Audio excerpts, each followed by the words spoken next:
जितने आस्था चैनल पर कथा सुन रहे हो, जितने फेसबुक और यूट्यूब पर सुन रहे हो, बहुत सावधानी से सुनना।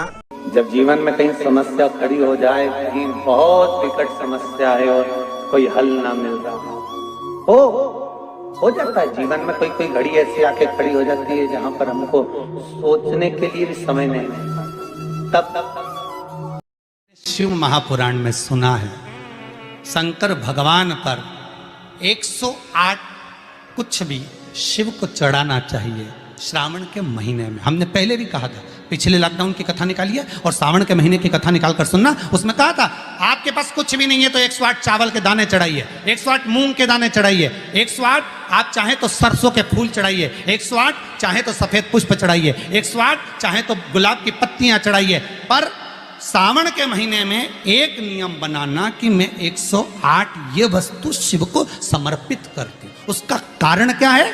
तो स्कंद पुराण में लिखा है शंकर भगवान को सावन के महीने में जब हम 108 कोई वस्तु समर्पित करते हैं तो शंकर उसको लाख और करोड़ों गुना कर हमको पूरे वर्ष में प्रदान कर देता है। ये 2 महीने के श्रावण में अगर मान लो एक दिन आपका निकल भी गया, 2 दिन आपके छूट भी गए, कोई दिक्कत की बात नहीं। जो पेड़ तुम्हारे यहां लगा हो, जो पौधा तुम्हारे यहां लगा हो, जो वृक्ष तुम्हारे यहां लगा हो, जो क्यारा तुम्हारे यहां, कुंडी तुम्हारे यहां, उसी की मिट्टी को उसी के पेड़ के नीचे, उसी पौधे के नीचे उस मिट्टी को थोड़ा सा हाथ से उसको उठाकर एक लिंग की आकृति बना ले।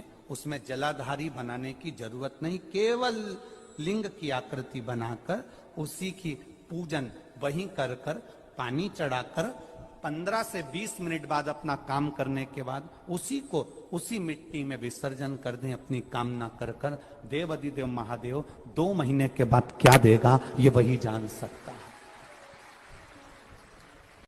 चमी के पत्ते को चाहे 21 हो, 11 हो, 51 हो, श्रावण महीने की 10वीं तिथि को उसको शहद में डुबोकर शंकर भगवान के शिवलिंग पर उसको श्रृंगार करो। केवल चढ़ाना नहीं है, जब शहद में डूब जाएगा तो वो चिपक जाएगा। शिव का श्रृंगार करो। क्या होगा इससे?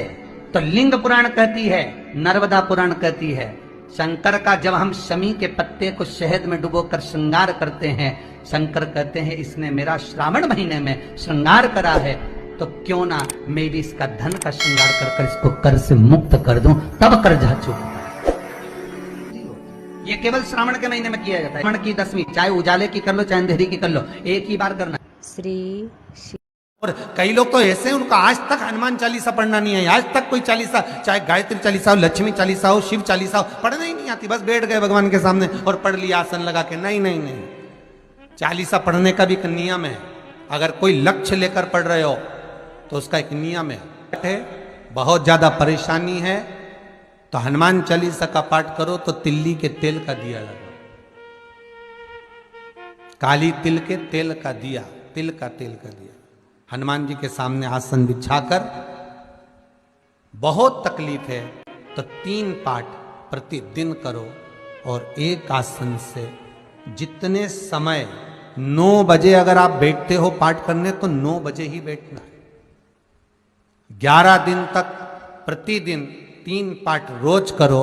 एक पानी का लोटा, कलश, तांबे का जल अर्थात तांबे का लोटा हो, स्टील का लोटा हो, तुम्हारे पास जो कलश हो उसमें जल भरकर एक सिक्का उसमें पटक कर, एक लौंग पटक कर प्लेट से ढक कर रख दो और प्रतिदिन बस टाइम पर बैठकर पाठ करो।